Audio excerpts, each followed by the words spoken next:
What's up, mga people? Isa ka ba sa mga taong ayaw mong may magmarites dyan sa Facebook profile mo?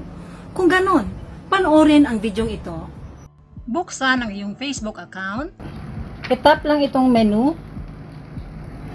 I-tap ang see your profile. I-tap itong profile picture mo.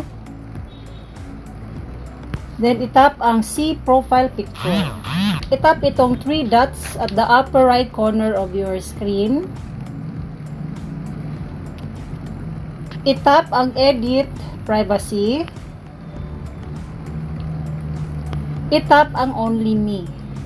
Ayan. So, pag naka-only me yung profile picture nyo, guys, ay hindi na yan mausisa ng mga marites. So, naka-public pa din ang profile picture mo, pero hindi ka na mamarites dyan kasi naka-disable na yung profile picture mo at ikaw lang ang nakaka-open niya.